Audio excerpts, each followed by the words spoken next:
bem, nós vamos agora, amigos e amigas, para a gente entender um pouquinho como é que a gente pode fazer para seguir um método correto, que não seja, como na comparação que a gente fez, uma corda podre que deixa a gente cair dentro d'água e se perder. É o chamado método histórico-crítico. Por que histórico? Se a Bíblia não é história, não é a história que acontece. Então, a história do texto, do que está escrito, de onde é que vem. A gente viu na outra live, praticamente ficamos com o texto que se encontra no Evangelho de João. Então, aí seria o caso de ver a história desse texto. Por que foi escrito, qual é o sentido dentro do que era vivido pelas comunidades onde nasceu esse texto. As comunidades que seguiam um tal discípulo amado que no Evangelho segundo o quarto Evangelho. Então, é preciso saber, é preciso a gente desconfiar, pelo menos saber, talvez, ter uma segurança só depois de bastante coisa. E aí, inclusive, para procurar, para encontrar alguma explicação séria e razoável, tem que a gente prestar atenção nisso, se quem explica procura esses pontos. 3 palavras, texto, eu creio que todo mundo entende o que é o que está escrito. Texto é o que está escrito, evidente. Então, tem pretexto e o contexto. A gente já pode ver isso naquele episódio que a gente falou. O pretexto é o que vem antes do texto. É aquilo que motivou aquele texto. Por que que o Evangelho, o quarto Evangelho, a equipe, hoje se pensa até muitas vezes que tenha sido um grupo de gente, uma equipe, não um fulano a cabeça de um só, que escreveu esse Evangelho, tinha algumas coisas assim em mente. 7 sinais. A meu ver, a maioria dos autores, eu também não li tanta coisa, mas o que eu mais vi nas Bíblias e alguns comentários, etc., que são 7 sinais. O Evangelho de João tem muita coisa de 7. Mas é o Evangelho todo que é dos sinais. Em grande parte eles dividem assim. A paixão de Jesus é o Evangelho da glória e até ali dos sinais. Então teria que ter o último, o 7º sinal ali. Então vem uma coisinha mínima lá que eu não creio que seja tão importante para ser um sinal. E o pior, nesse que é o princípio dos sinais, tem uma referência. A minha hora não chegou. A hora de Jesus é a hora da sua morte. da sua glória e morrer pela humanidade. Então, o pretexto do Evangelho, aí no caso dos sinais, então, o pretexto, a intenção última, o que os autor ou autores queria com este Evangelho é mostrar esses sinais. Não chama de milagre, chama de sinais, porque o que vale não é a coisa admirável que foi feita, como por exemplo a água se transformar em vinho, como o paralítico levantar e sair andando, como o cego de nascença começar a ver. Não. É o que aquilo é sinal, o que aquilo significa. Foi um pouco que nós fizemos com o episódio das bodas de Caná, mas ali mesmo diz que é o princípio dos sinais. Então, é o pretexto, quer dizer, por que saber o que ele queria com isso? Fazer uma coisa dos sinais. A minha hora seria o 7º sinal, a morte e a ressurreição de Jesus. Aqui é o princípio. Aqui, vamos dizer, aqui plantou os sinais. Depois, cada um tem o seu significado espetacular, né? O cego de nascença é uma coisa fora de série, de maravilha, porque mostra um modelo religioso que faz com que o povo seja criança, seja cego. Os únicos que enxergam são os rabinos fariseus, os rabinos que sabem aqueles 600 e tantos mandamentos. Eles que conhecem aquilo, que não podia escrever, só podia aprender de cor. Eles é que sabem daquilo, então eles é que mandam. E o resto do povo é cego, surdo e mudo. Então, o cego de nascença, não é?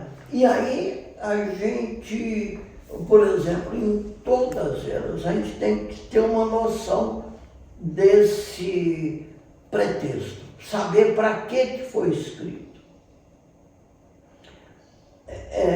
Sem saber o pretexto, sem saber qual era a intenção do escritor, a gente não consegue alcançar, né, as palavras. O contexto ajuda a entender o pretexto. Se alguém te diz, o carro do João pegou a Maria na porta da casa dela. Nossa, machucou, né? Não, peraí. Pegou e levou até a igreja. Mas tem que o contexto, você tem que ver o fim da história. Pegar a coisa, o contexto da Bíblia é muito. Se você pega 2 frases da Bíblia e põe junta, fora do contexto, o que pode acontecer? Pode acontecer aquilo que muita gente diz, né? Judas saiu e foi se enforcar. Vai você e faça o mesmo. Não, fora de contexto, não tem, é claro, né? Não tem cabimento, né? Então, aí, por exemplo, vai você e faça o mesmo, do final da parábola do bom samaritano, né? Vai você e faça o mesmo, acorde o que está caído, o ser humano caído, roubado, caído à beira do caminho, vai acudir como puder. E o outro história de Judas, né? Não tem. Então, quando fazem uma coisa dessas com a gente até briga. A pessoa não espera a gente terminar de falar e já vem tirando conclusão. Ué, peraí, deixa eu terminar, né? Deixa eu colocar isso no contexto, né? A gente... Agora, por exemplo, aí, às vezes, quando fala em estudar a Bíblia, a pessoa vem, pois é, com quem Caim casou? É a coisa mais boba que pode haver, né? Agora, quando você diz Caim era, como é que é? O Abel era agricultor e o Caim Abel era pastor e Caim era agricultor, né? E já estava uma evolução maior do mundo. E isso o que é que quer dizer? Isso o que é que vai? Isso aí vai dizer que que é uma evolução da humanidade em que aqueles que moram no mesmo lugar, que é o pastor, vivia andando com o seu rebanho para os lugares, e o agricultor tem que ficar no mesmo lugar, tem que morar, né?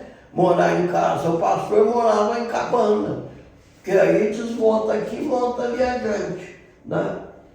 O agricultor tem que morar em casa porque esperar a planta nascer, chegar a hora de colher, etc., né? Então já vai ficando estável. Mas então, que o agricultor vai fundar a cidade. E atrás da cidade vem outras coisas. Aí vem, a Bíblia fala dos descendentes de cada um. É ferreiro, outro é músico, tem uma descendente mulher que não fala nada dela, mas dá para desconfiar o que ela fazia, não é? E, quer dizer, com a cidade começam ao progresso e também as dificuldades, os problemas que surgem. Mas então, está falando da história da humanidade, não está falando de uma figura, de um personagem, nada disso. Não é? E qualquer outro texto, qualquer outro lugar, o contexto é importante. E o pretexto também, o pretexto é fundamental. Agora, o texto, aí tem que ser examinado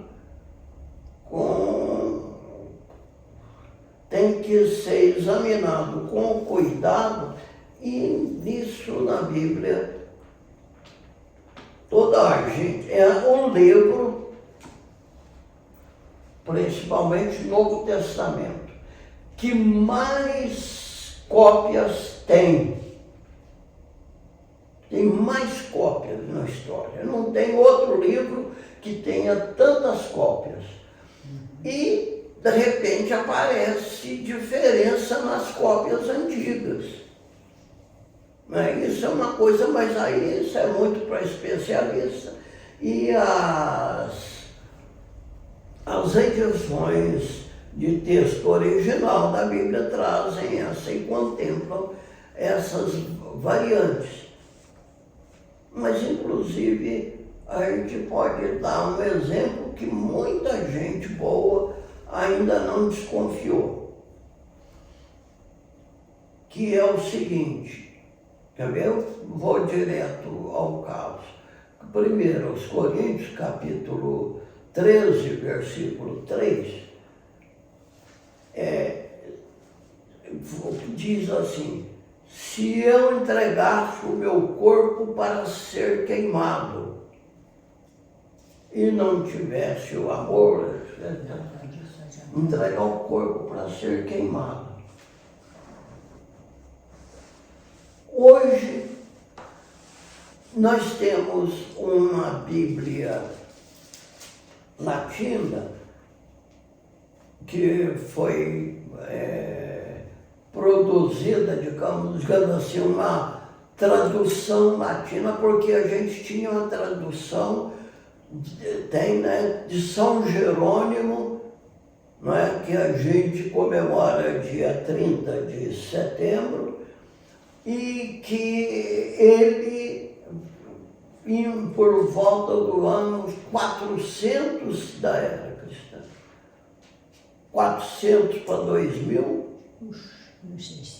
1.600 anos atrás, ele traduziu a Bíblia e publicou, né, nessa época. Aí tudo, imagina agora, tudo escrito à mão e copiado. Nossa, mãe, não é?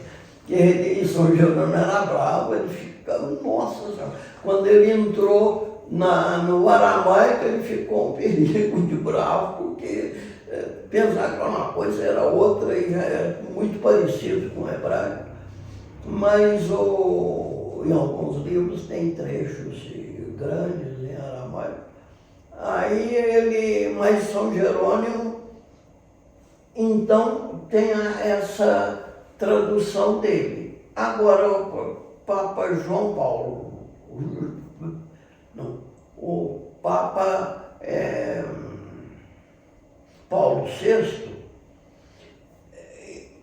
mandou com uma equipe competente, etc., fazer uma nova Vulgata, uma nova tradução, que essa aqui ele procurou conservar o máximo a tradução de São Jerônimo. Mas nessa história aí vamos ver, vocês estão com duas Bíblias aí, mais ou menos recentes, né? Segundo 1 Coríntios, capítulo 13, versículo 3. E vamos ver se não tem, se for o caso, posso pegar aqui essa Bíblia da Ave Maria. Ave Maria. 13, versículo 3. Já te pedis uma prova de que Cristo fala em mim? Ele... Não, é Coríntios. Para mim, Primeiro aos Coríntios. Desculpa. 1 Coríntios 13. Ainda que eu reparta todos os meus bens, ainda que eu entregue meu corpo às chamas, se eu não tenho amor, nada disso me adianta. Entregue meus corpos às chamas. Aqui a Ave Maria também deve ser isso. 13. Ainda que distribuísse ainda que entregasse meu corpo para ser queimado. 3 do capítulo 13. Se eu gastasse todos os meus bens a sustento dos pobres, e até me entregasse como escravo para me gloriar, mas não tivesse amor, de nada me aproveitaria. Entregar o corpo para que ser queimado, agora vai me entregar como escravo. Como escravo. Faz uma diferença, hein? Acontece que no grego é para me gloriar ou para queimar? Para me gloriar. Para me gloriar, para eu não tivesse amor, me envaidecer, para eu dar um lustro na minha autoestima, né? O capítulo gosta do 2. E como é? Eu gosto desse aqui, eu gosto muito do 3, eu gosto muito do 2. Se eu tivesse o dom da profecia e conhecesse todos os mistérios e toda a ciência, e se tivesse toda a fé a ponto de remover montanha, mas não tivesse amor, não adianta nada. Não, mas aí esse outro caso seguinte, no grego tem a diferença de uma letra. Para me gloriar, para me envaidecer, ou para me queimar. É diferença de uma letra. E o que é entregar o corpo? Entregar o corpo aí, a gente tem que ir lá para o Gênesis, capítulo 27, Aí, não, capítulo 27, não, 50 capítulo 47, né? Do que fala mas aí pode deixar, que nós não temos mais nada para dar a não ser os nossos corpos, para trabalhar como escravo. Quer dizer, entregar o corpo seria entregar-se como escravo. Embora a escravidão daquele tempo fosse muito diferente da escravidão que a gente tem notícia aqui no Brasil, né? Era sem empregado, mas aí tirava um pouco bem a liberdade da pessoa, né? Mas algum para um outro achar que poder, por qualquer razão, então os textos mais antigos, de maior valor, coloca para me gloriar, para mim vai descer. Os outros que colocam, que trocando uma letra, fala para me queimar, são mais recentes. Então, mais provável que seja original esse caso aí. E a nova Vulgata, essa tradução latina nova oficial da Igreja Católica, adotou esse para me gloriar, para me envaidecer, me entregar à escravidão, em vez de entregar meu corpo, me entregar à escravidão para me envaidecer. Agora, para entender bem o texto, é necessário prestar atenção às figuras. Quer dizer, o que significa cada coisa, né? E daí vem a frase do Bento XVI, quer dizer, tudo tem um significado além da história. O negócio, quando a gente conta uma coisa, um fato qualquer, aí por trás, na verdade, a gente está querendo passar uma mensagem. E você viu na televisão como é que tal coisa assim, aquele inquérito, aquele negócio, Você está querendo passar uma mensagem, não é? Está querendo passar um recado, sempre, tudo que a gente faz. Então a Bíblia é do mesmo jeito, não é? Então caímos aqui naquele do Bento XVI. Quando enfraquece em nós a consciência da inspiração, a gente corre o risco de ler a Escritura como objeto de curiosidade histórica. E absolutamente. Não como obra do Espírito Santo, onde podemos ouvir a voz do Senhor, palavra de Deus, e conhecer a sua presença na história. Afinal de contas, a Bíblia toda é para mostrar Deus presente na história. É a janela que vira espelho para a realidade nossa, né? Então, a pergunta que a gente tem que fazer, a Bíblia não é o que foi que aconteceu, é o que essa história está dizendo, o que essa história quer me dizer. Não é procurar saber se aconteceu ou não aconteceu. Isso é o Papa Bento XVI que diz, frase dele no documento da Pontifícia Comissão Bíblica, única intervenção que ele fez lá no sínodo sobre a Bíblia. Tinha vários bispos e o bispo lá de Goiás, fugiu agora o nome dele, meu amigo, mas esteve em Nova Resende várias vezes, dando curso para catequista, então a gente ficou muito amigo, e ele realmente pregou retiro para nós. Dom Eugênio? Do Eugênio Rickson. né, do Eugênio Rickson. Ele me falou que foi a única intervenção que o Bento XVI, que ele foi um dos bispos do Brasil, delegado para esse sínodo sobre a Bíblia, que foi a única intervenção do Bento XVI durante, depois o mais ele ficou quieto lá, escutando e anotando, não é? E depois, então, no documento dele, ele colocou isso. E, então, ainda voltando lá no Caim, a pergunta que a gente, que deve ser feita não é com quem ele se casou, ou para quem ele fundou uma cidade, né? Então importa saber, Abel pastor, o que ele representa, Caim agricultor, o que ele representa, e aí as consequências, não é? E aí a gente pode depois, em outros detalhes, eu coloquei isso tudo em alguns tipos de leitura da Bíblia, não sei até que ponto. Vamos fazer assim. A leitura fundamentalista. Quer dizer, o que é a leitura fundamentalista? Essa leitura ao pé da letra. Isso se tornou uma teoria a partir do encontro dos evangélicos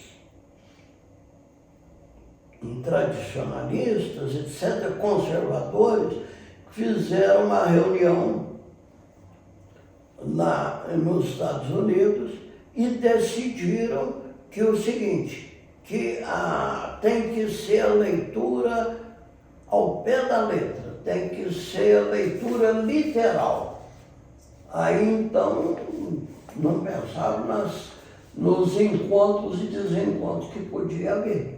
Não é? Essa leitura chamada fundamentalista, e chamando isso de fundamentalismo. O fundamental é o texto. Agora, então a gente poderia ver, e aqui depois vocês leiam os outros, para o fundamentalismo, depois temos uma leitura dogmática ou doutrinal preocupada com a doutrina, com os livros de teologia, o que a Bíblia diz das diversas doutrinas. Depois, o método histórico crítico. O histórico crítico é esse, ver o pré-texto, o que acontecia quando foi escrito.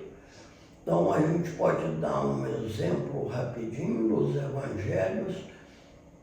O evangelho de Marcos, os galileus que viviam misturado com outras religiões e vendo que os não judeus estavam aceitando melhor a fé do que os judeus. E que os dirigentes atuais, a segunda geração dos que ficaram no lugar dos apóstolos, já estavam fazendo coisas que não convinha e não estavam aceitando a fé, como Jesus ensinou. Mateus, escrevendo para os judeus, 3 grupos de judeus havia. Os judeus cristãos, os judeus que seguiam os fariseus e o judeu, nem uma coisa nem outra. Então, é para convencer esses judeus a aceitar a fé em Jesus. Lucas é das comunidades de cristãos gentios, vamos pensar lá de Corinto. Eu acho que Lucas parece muito com as coisas de Corinto, né? Vamos supor que ele fosse de lá. E para tirar da cabeça uma acusação que tinha contra eles, que eles negavam o judaísmo, negavam que a fé tivesse vindo de Jerusalém. Então ele tem que centralizar tudo em Jerusalém. E João, então, é outra coisa. João é outra história, são aqueles cristãos judeus, samaritanos e não judeus, que principalmente os não judeus que entendem Jesus melhor. E Marcos? Mas então, E Marcos? Marcos falei primeiro. Mateus? Marcos é Galileia misturado com outras gentes e viu que os gentios aceitavam melhor, entendiam melhor Jesus do que os judeus. Então ficamos para uma próxima live nossa, a gente vê esses 4 tipos de leitura e nos diversos itens. Até então a próxima live.